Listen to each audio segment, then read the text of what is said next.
if you had not had a motive of your own? I repeat my question. You have an interest in this. What is it?' "'I have two interests,' I answered. "'The interest of forcing you to respect my position here, and the interest of ridding myself of the sight of you at once and forever.' I spoke with a boldness he had not yet heard from me. The sense that I was making the villain an instrument in my hands, and forcing him to help my purpose blindly, while he was helping his own, roused my spirits, and made me feel like myself again. He laughed. 'Strong language, on certain occasions, is a lady's privilege,' he said. 'You may or may not rid yourself of the sight of me at once and forever. We will leave that question to be settled in the future. But your other interest in this matter puzzles me. You have told me all I need to know about the Englishman and his yacht, and you have made no conditions before you opened your lips. Pray, how are you to force me, as you say, to respect your position here?' "'I will tell you how,' I rejoined. 'You shall hear my conditions first. I insist on your leaving me in 5 minutes more. I insist on you never again coming near the house where I live, and I forbid your attempting to communicate in any way either with me or with that other gentleman whom you saw with me at the theater.' "'And suppose I say no?' he interposed.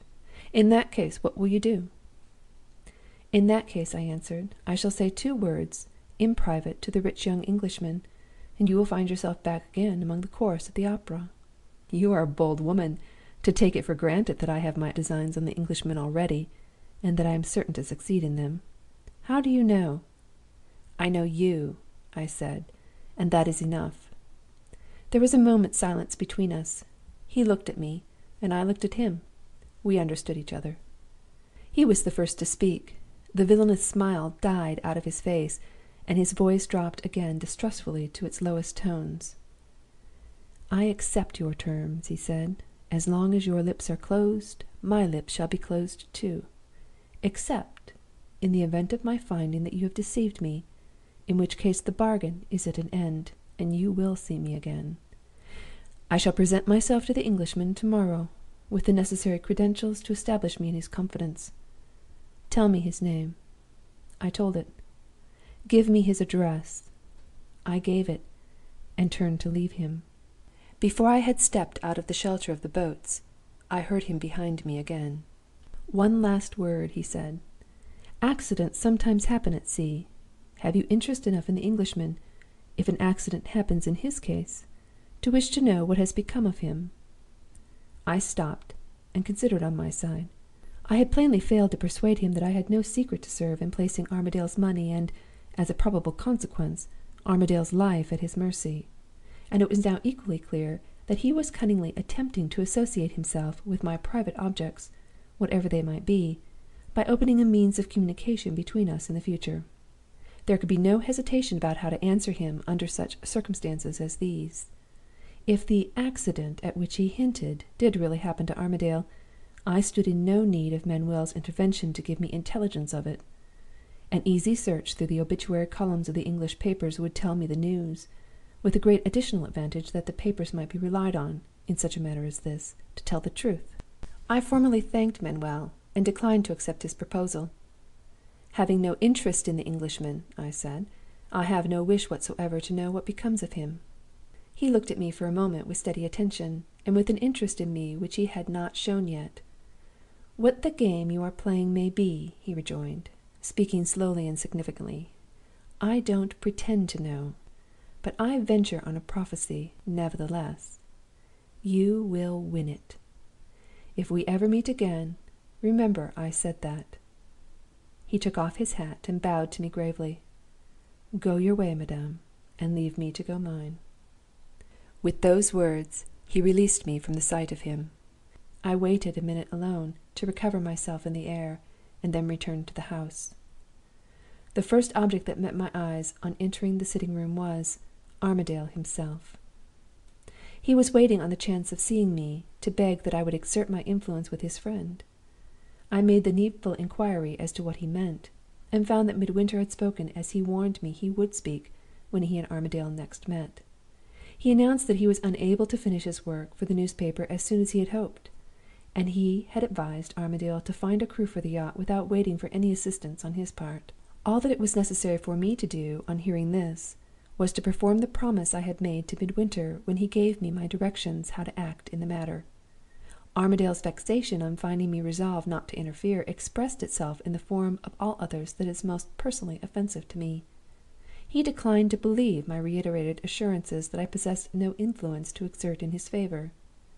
If I was married to Neelie, he said, she could do anything she liked with me, and I am sure, when you choose, you can do anything you like with Midwinter. If the infatuated fool had actually tried to stifle the last faint struggles of remorse and pity left stirring in my heart, he could have said nothing more fatally to the purpose than this. I gave him a look which effectually silenced him, so far as I was concerned. He went out of the room grumbling and growling to himself. It's all very well to talk about manning the yacht. I don't speak a word of their gibberish here, and the interpreter thinks a fisherman and a sailor means the same thing. Hang me if I know what to do with the vessel now I have got her.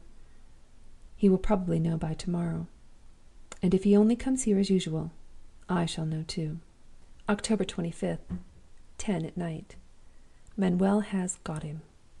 He has just left us, after staying here more than an hour, and talking the whole time of nothing but his own wonderful luck in finding the very help he wanted, at the time when he needed it most. At noon to-day he was on the Mole, it seems, with his interpreter, trying vainly to make himself understood by the vagabond population of the waterside. Just as he was giving it up in despair, a stranger standing by, Manuel had followed him, I suppose, to the Mole from the hotel, kindly interfered to put things right. He said, "I speak your language and their language, sir. I know Naples well, and I have been professionally accustomed to the sea. Can I help you?" The inevitable result followed. Armadale shifted all his difficulties on the shoulder of the polite stranger, in his usual helpless, headlong way. His new friend, however, insisted, in the most honorable manner, on complying with the customary formalities before he would consent to take the matter into his own hands. He begged leave to wait on Mr. Armadale, with his testimonials to character and capacity. The same afternoon he came by appointment to the hotel, with all his papers, and with the saddest story of his sufferings and privations as a political refugee that Armadale had ever heard. The interview was decisive. Manuel left the hotel, commissioned to find a crew for the yacht, and to fill the post of sailing master on the trial cruise. I watched Midwinter anxiously while Armadale was telling us these particulars, and afterward, when he produced the new sailing master's testimonials, which he had brought with him for his friend to see. For the moment, Midwinter's superstitious misgivings seemed to be all lost in his natural anxiety for his friend. He examined the stranger's papers, after having told me that the sooner Armadale was in the hands of strangers the better, with the closest scrutiny and the most businesslike distrust. It was needless to say that the credentials were as perfectly regular and satisfactory as credentials could be. When Midwinter handed them back, his color rose. He seemed to feel the inconsistency of his conduct, and to observe for the first time that I was present noticing it. "There is nothing to object to in the testimonials, Allan. I am glad you have got the help you want at last." That was all he said at parting. As soon as Armadale's back was turned, I saw no more of him. He has locked himself up again for the night in his own room. There is now, so far as I am concerned, but one anxiety left. When the yacht is ready for sea, and when I decline to occupy the ladies' cabin, will Midwinter hold to the resolution, and refuse to sail without me? October 26th. Warnings already of the coming ordeal. A letter from Armadale to Midwinter, which Midwinter has just sent in to me. Here it is. "Dear Mid, I am too busy to come to-day. Get on with your work, for heaven's sake. The new sailing master is a man of 10,000. He has got an Englishman whom he knows to serve as mate on board already, and he is positively certain of getting the crew together in 3 or 4 days' time. I am dying for a whiff of the sea, and so are you, or you are no sailor. The rigging is set up, the stores are coming on board, and we shall bend the sails to-morrow or next day. I never was in such spirits in my life.